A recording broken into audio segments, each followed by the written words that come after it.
Denise Gwen, reading aloud for you from my short story, A Good Christian Woman, Chapter 5. After breakfast the following morning, Mama heaped the dirty dishes in the sink, untied her apron, and looped it on a hook. "Take a walk with me, Marianne. There's something I want to show you." "Okay, shall we ask Papa to come along?" He needed the exercise. "No, I need to share this only with you." "Oh, okay." He sat at the kitchen table reading the paper. He grinned up at me from over his bifocals. "Have fun." "We always have fun," Mama said. We put on our woolen beanies, our mittens, our heavy boots, our coats, and set off. We walked up Meridian, then turned left and walked west on Woodside. As we passed by Mrs. McClintock's house, I glanced up and shuddered. She'd drawn all the blinds. It gave the house the appearance of a face with the eyes shut. "You all right?" Mama asked. "Yes." Mama shoved her hands inside her coat pockets and trudged on. "Where are we going, Mama?" "The river." "Oh." I'd forgotten our conversation of yesterday. "Back in the day," Mama said, her eyes fixed on the sidewalk, "this river used to be so dangerous." "Oh, yeah?" "Yes. Every time there was a heavy rainfall, the whole town flooded. It rose so high a few times it even crept up to our front step." "Oh, wow, really?" "Yes, it sure did. I can't imagine it." "I don't like to come down to the river that much," Mama said. "Not ever since Joan's boy." Her voice trailed off. We'd reached the furthest end of Woodside. We stood on the sidewalk above the river, 60 feet below us. It was so low and dry, Mama and I could easily have picked our way across it without getting our boots the least bit wet. I tried to envision this pitiful little creek rising so high it flooded the streets of Swan Falls. It was a much faster, more dangerous river back in the day, Mama said, and after little Joey died, they finally got around to building the dam.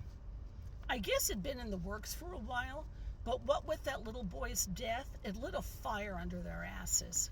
She snorted with sarcasm. "The idiots." Mrs. McClintock said she had a baby to raise when other people were enjoying the swinging 60s. Ouch, that's a dig at me. "Mama, everyone was doing drugs in the 60s. I know you were a hippie." She grinned. "Not everyone was doing drugs, honey, but yes, back in the day I was a hippie chick." She smiled at an internal memory. I walked around barefoot in these adorable little sundresses that made my tiny boobies look enormous with my long blonde hair hanging down my back.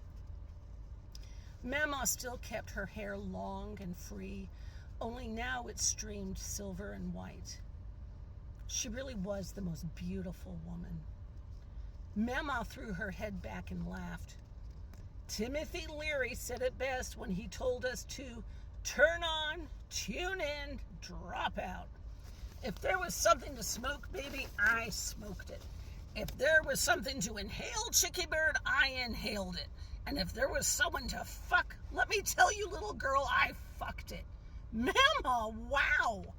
"Bet your ass, kid. Are you surprised at your old Mama?" "Well, yes, kind of. I knew you were radical, but I didn't know you were crazy." "Oh, yes, I was crazy, all right."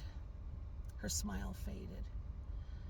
"And when Joan's little boy went missing, I joined a search party. And that's when I met this handsome fella, and he straightened my ass out." "Papa?"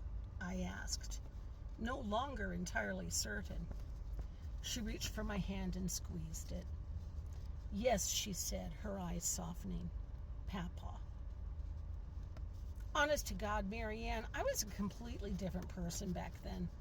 When I turned 16, my friends and I went to hear Timothy Leary speak. I thought he was the prophet.